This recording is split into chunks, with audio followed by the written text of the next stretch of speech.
These ain't glorified gang or prison stories, man. These is lived experiences.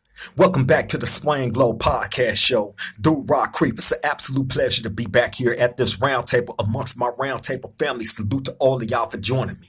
Now, look, before I jump into this video, let me take this opportunity now to ask you great people, if you haven't already did it, to please like, comment, share, and subscribe to the Swing Glow podcast show. Dude Rock Creep, I would greatly appreciate that. And make sure y'all hit that notification bell so when we drop these videos and we do it live, you will be right there front and center. You won't miss a beat on anything. Salute to all of y'all that have came and became part of this family, man. We love and embrace you all. Salute to you.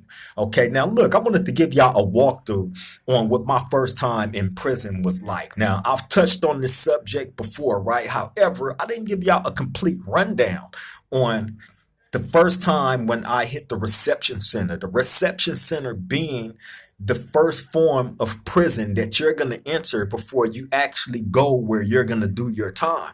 That's where they figure out where they're going to endorse you to. And you sit in that, you're typically, you're supposed to be in a reception center no longer than 90 days. However, in a lot of cases, you end up staying there longer for many different reasons, right? Now, my first time, right, I remember going through Tehachapi State Prison, right? This was in 1992, right? Tehachapi State Prison is a reception center slash it had like a level 1 and level 2 there, I believe, right? They had a level 3 there, but like the level 3 that was there, you had to be like a worker, right? You had to be a worker to stay on that yard on that level 3 that they had. And in a lot of cases, they wasn't endorsing everybody right there, fresh out the reception center. Okay, so anyway, however, this is the reception center that I go through. Now, in the other video, I remember describing to y'all like when I first got my prison number, right? My CDC number. And we're sitting in the big cages. I described to y'all how they had the 3 big cages side by side. The cages hold probably, a good 50 people in each one or more. So anyway, this is where you get your prison number at, right? Bam. I remember getting my prison number. And then I remember them housing us in one of the buildings on the reception yard, right? Now, y'all have to remember this is 1992, man, and prison was different. The way that the guards and inmates related to each other was standoffish, really. It was, odds, always odds. So anyway, I remember going through this reception center, man, and them being extremely like harsh on gang members or anybody that they felt was gang affiliated. And they would tell you when you get there, we don't recognize gang affiliation, meaning they would try to put you in the cell with a blood if you went for it. If you was a Crip, they would try to put you in the cell with a blood, or they would try to put a blood in the cell with a Crip. You feel me? And tell you that they didn't recognize gang affiliation and all, try to use that as an excuse to justify doing that. However, they were setting dudes up. And they was known for doing that in Tehachapi State Prison back then in 1992, in the years that I was there, right? So anyway, I remember it just being so crazy, and I'm thinking in my head as a young dude, because mind you, at this time I was 19 years old, right? 19 years old, and had never been in nobody's prison. I didn't know what to expect. This was my first experience, right? So when I'm seeing how these police is getting down, man, like they was foul. They was foul. They would target. See, this is another thing that they used to trip on. Like how what made it easy for them to target gang members. A lot of us would wear our pants sagging, and we got the extra rough, tough walk. You know what I'm saying? So we pretty much put a target on our own backs. Because they look for that and they see that, and especially if you young, they finna pull you over. Come here. and they constantly finna harass you because they know that you're new, that you have you have zero prison experience, right? Which means 9 times out of 10, when they pull you over and they are harassing you about anything, they know you're gonna snap back with Adam, causing a conflict between you two, right? And that's how they was getting a lot of dudes. They was setting up a lot of dudes like that back then, man. And I remember one day walking to the kitchen, and it was like a line of us. And before we was able to even enter inside the kitchen, it's like two COs standing out, right? Like a little down from the kitchen where we was walking into at, right? They standing out there, like in the cut though. So when we got up on where they were standing at, they stopped the whole line. Everybody stop right here, right? So they stopped this part of the line, told those that was already up ahead, go on, keep going. And they stopped this half of the line, which means it was probably like 15 of us, right? Just so happened all black, you know, but everybody that they had stopped wasn't gang members. Look, they were so cold. It was a dude in that line that had one leg, right? He had one leg, bro, one leg. The one of his pants leg was tied up in a knot up to his knee, so it's very visible that this man had one leg, right? And then also, I think he had like a crutch, right? So bam, they pull him over with all of us. And I remember them getting on him talking about his pants was sagging, right? And swearing up and down that this man that had one leg was a gang member. And how hard they was going hard, bro. And talking to dudes crazy, you know, basically trying to bait you into to like a fight because they knew that they was getting down in a foul kid. And I'm gonna tell y'all why I say that. So bam, that happened.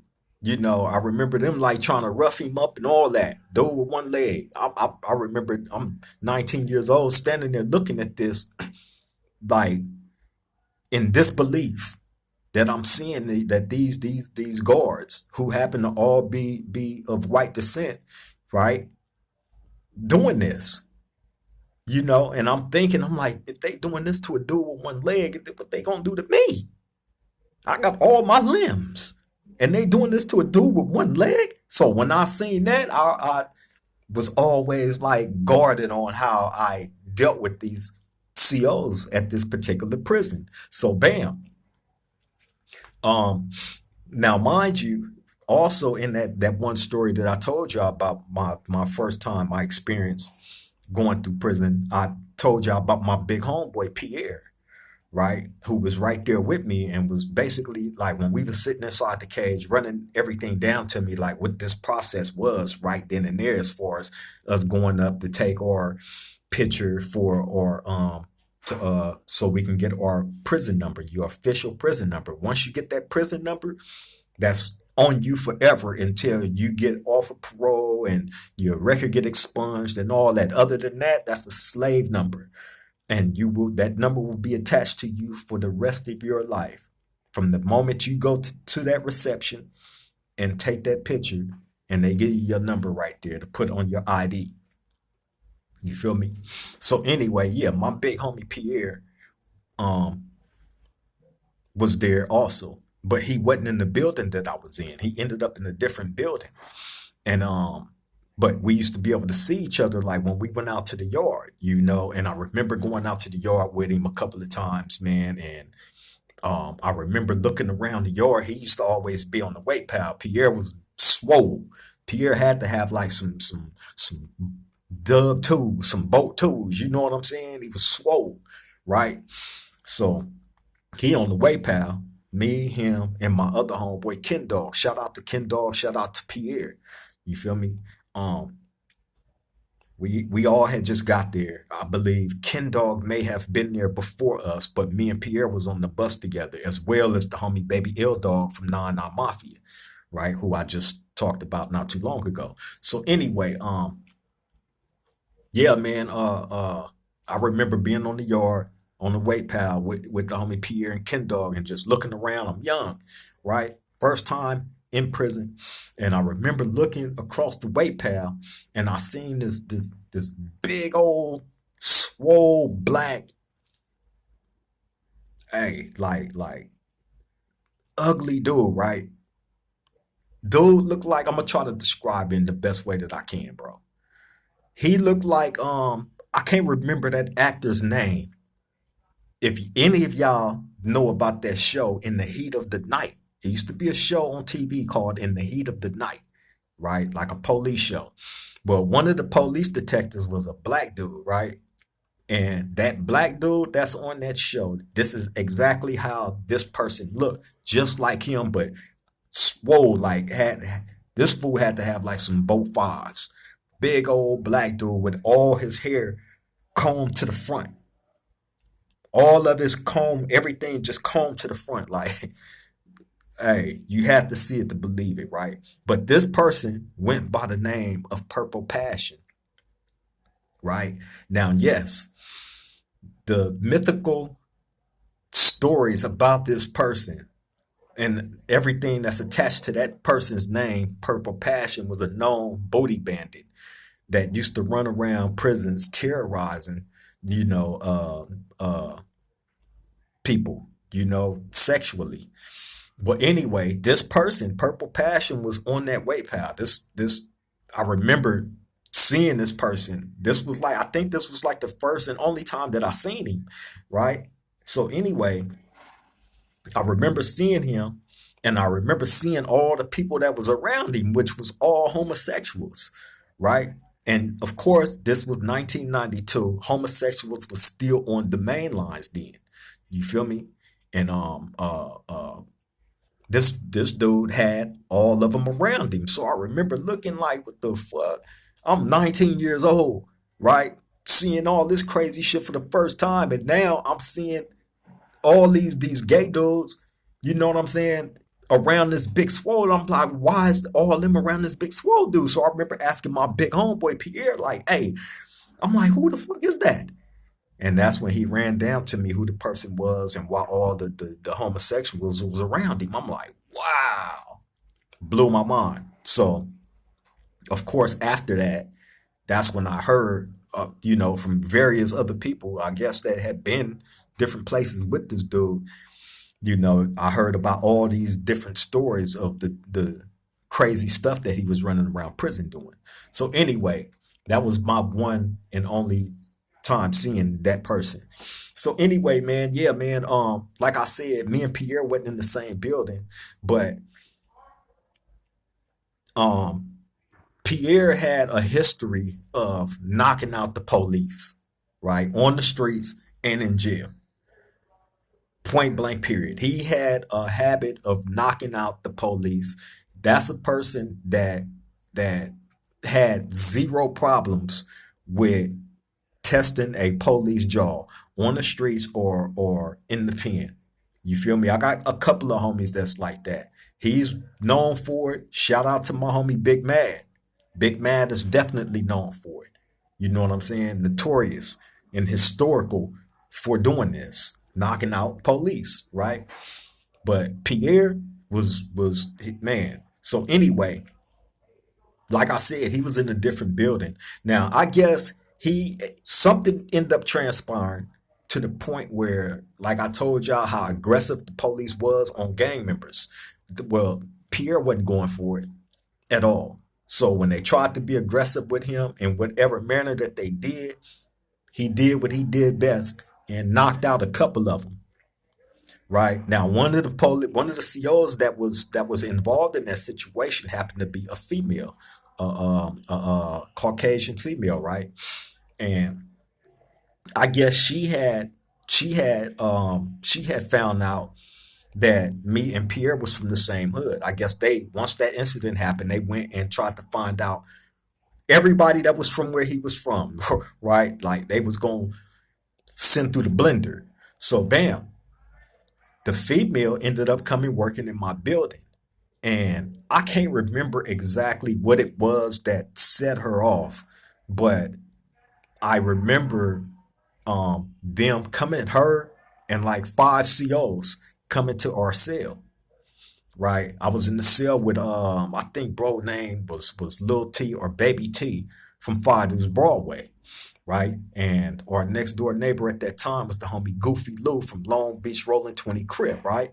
OG Goofy Lou, right? So bam, I remember when they came to our cell, Goofy Lou next door, like, oh, Do Rock Broadway, they finna take y'all down. They finna take y'all down. He always shooting those jokes, right? Goofy Lou was crazy.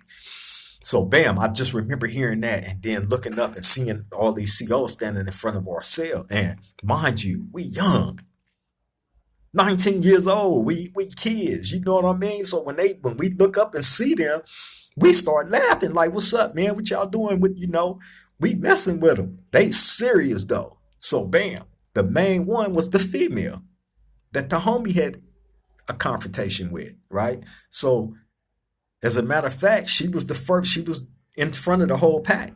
So bam, she was the one that handcuffed us up, take us outside our cell. And I remember they did me first. Had me up, had my face up against the wall, pushed up against the wall like that. I'm handcuffed backwards, right? Up against the wall like this. And the female is the one that is call herself searching me. And then it's two COs standing right here, and it's two COs standing right here, right? I'm talking about up close on me, right? Holding my arms and all that, and telling me if I do anything, they was finna kill me, right?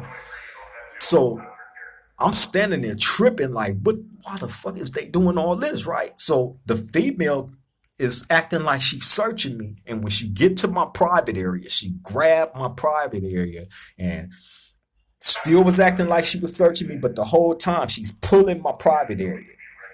You know what I'm saying? She had like a handful and just squeezed and pulled, right? To the point where now I can't do nothing but respond. I'm responding like, you know what I'm saying? Like, what the fuck is she doing? And I'm moving and they telling me, the other COs that's holding me, they telling me, hey, we dare you do it.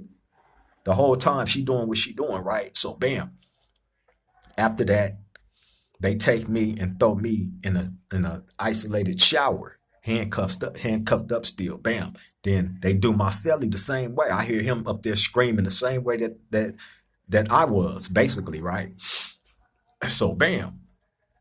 After that, they go tear our cell up, search it, tear it up, then come talk shit to us, then throw us back in the cell. We trying to figure out like what the fuck going on, right? So they taking our mail, throwing it away. People was going into the office where the mail usually come in at, and just to talk to the counselor, whatever, and just so happened look in the trash can and see our mail and pictures and all that torn up in the trash. Like this is what they was doing, right? All because the confrontation that this lady was involved in with my big homeboy. You feel me? So then bam, that happened. That situation happened. And then another situation happened where I was in the shower and they cut the water off. Bam. I'm in the middle of showering. I went in that shower no longer than probably 2.5 to 3 minutes at the most, right? Soap everywhere. They cut the water off.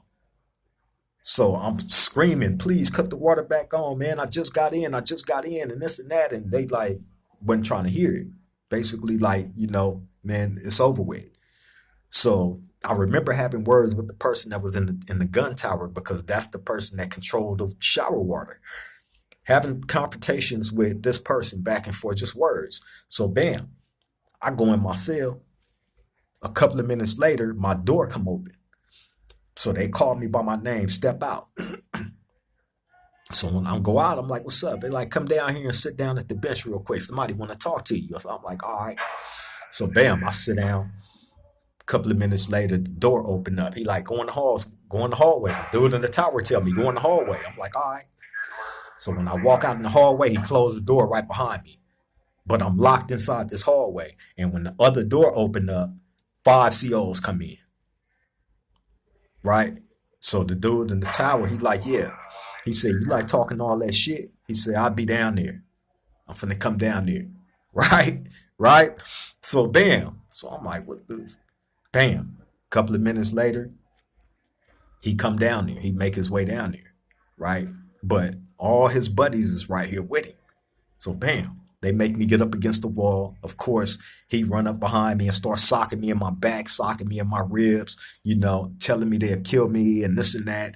How they had bodies already up under their belt, how my life wasn't this and that, right? Like, hey man, that was the craziest racist stuff I ever experienced, right? In prison. And just so happened, like I said, all these things that I'm telling y'all was my first time in prison. This is 1992, right?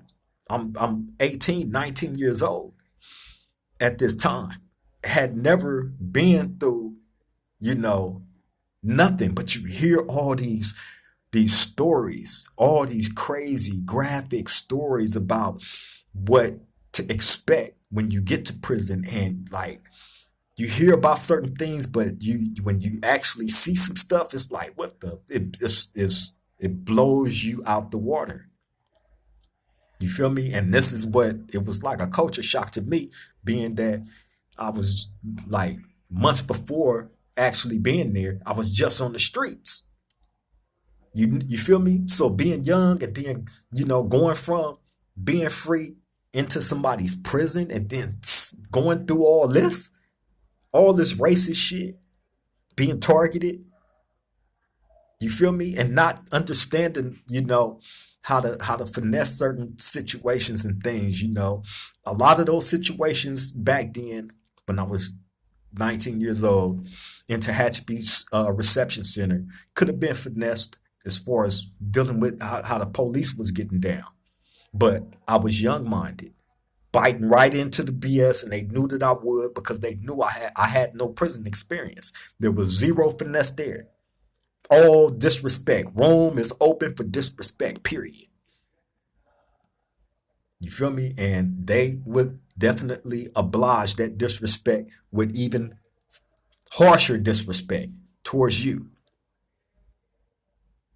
You feel me? And this was my experience as a 18, 19-year old going through the prison system for the first time with no training of that environment. No, there was no manuscript, no manuals, no nothing, no pre-tests, no nothing. Everything is, you know, you gotta land on your feet, man, and keep it moving. You feel me? Or at least that's what it was for me, you know. But yeah, man, going through that, you know, dealing with them people at Tehachapi State Prison for the time that I was there. I believe I was there probably for like 4 months. It was a group of us that was there at that time. I remember, shout out to the homie D Nut too. The homie D Nut from Altadena Block was there too. You feel me? It was another homie from OVG. I can't remember his name that was there also with us. I can't remember his name though. You feel me?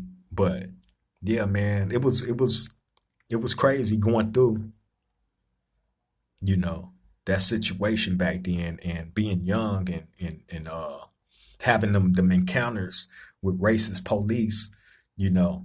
But then again, also me being a young gang member and having that young mentality that I didn't make things no better either, you know. And then shit, my example at that time, was to get off on them because I seen my big homeboy Pierre do it. Well, I didn't see it, but shit, I was there in the prison with him when he did it. I got there with him, same day. You feel me? So it was like, damn, if the opportunity present itself, nigga, handle your business. If they pressing you like that, they was pressing, but they was also shooting people left and right in Tehachapi. Now that's another thing Tehachapi was known for. Back then, at that time, they was known for shooting people left and right with the mini 14s. They have real guns, and they use those real rifles on those prison yards. They really use those guns. The block guns and all that, that's just a warning. And they shoot that block gun 3 times in the midst of like a riot or something, or dudes out there fighting, they gonna shoot that block gun 3 times. And then if it still go, if the situation is still going, then guess what? They finna start busting that Mini 14, especially if they say they see a defenseless inmate, that can't defend himself and he's getting stomped and kicked and can't defend himself. They finna shoot that person that's kicking and stomping and all that. They finna shoot him. They was doing a whole bunch of that in Tehachapi. You feel me? That's the harsh realities of being in prison back then and now. They'll shoot you down too. We seen a dude got gunned down in the day room in front of everybody. Doing a DP. He did too much, wouldn't stop. His homeboys, everybody telling me, stop. He didn't want to stop. He's sitting on top of the dude. He was a big old dude too on top of that. So he was a big target, and the police that was in the gun tower shot him in his back with that Mini 14 because he wouldn't stop. The Mini 14 hit him in his back and exploded out his chest. And you just heard him take his last breath as he just and fell back. Bah! Right there in the middle of the day room while everybody is in the day room. There's probably like 60 something people in the day room. Playing cards on the phone, in the showers, doing what they regularly do. And this dude get gunned down right there. Life ended right there in that day room in front of everybody. Yeah, it happens, man. That's how real and drastic prison is. It can be. You feel me? Unfortunately, it's a situation that I live in that, I fight every day. Mentally. You know what I'm saying? Like, man, you gotta keep pushing. You feel me? You gotta keep pushing. You got to be able to give the truth back. You got to be able to, hopefully these videos reach somebody, but don't think about doing nothing stupid and end up in that position. Because once you in it and you see it, that's why a lot of people go PC. You see that type of stuff, dudes getting gunned down from DPs. Oh no, I don't want to be in that environment. I'm going 50-50. ASAP Rocky, I'm out of here. You feel me? You know how many people I seen get taken out right there in front of me, alive 1 minute, gone the next. In prison. In the whole 31 years that I've been in prison, do you know how many people I seen get RIP'd? A lot. A lot. It's crazy seeing somebody alive 1 second and then the next dead with their eyes wide open. Doing the death rattle. You ever seen a man do a death rattle? Do you even know what a death rattle is? It's when life is over with. Your eyes can be open to close. It's done though. You're gone. You're no longer here on earth and your hands is doing this. But you gone. That's a death rattle. I've seen that a few times. Still see it right now in my head as if it happened yesterday. Any of those situations. That's not normal. So look, take these videos in, man. The stories that I give to y'all. Don't put yourself in a situation where you would ever have to repeat any of this stuff, man. Point blank, period. I'm just trying to game you up. I'm not trying to change you up, but game you up. And if change comes from that, then so be it. That's at your discretion. Straight up. But I know what I will be delivering when it comes to prison, and how people is living and how people ain't. It's going to always be the truth. Straight up. On that note, I'm finna get up out of here, man. I thank you all for joining me yet again, for another short story, about my first time going through the prison system and the things that I seen, and I went through hell, as you see, you know what I'm saying? But I'm finna let y'all get back to doing y'all, taking up more than enough of y'all time. I appreciate you all showing up, Thank you all for jumping in the chat. Thanks for the comments, all that, man. Please continue to participate. I encourage you. You feel me? And most definitely, shout out to all the new subscribers. Thank you all for coming and being part of the family, man. We love and appreciate you all. On that note, I'm finna get up out of here. Y'all take care. Stay safe. Stay vigilant. Let the people in your life know that you love and appreciate them now, because tomorrow is promised to none of us. On that note, I'm finna get up out of here. Love you all, man. Triple gang.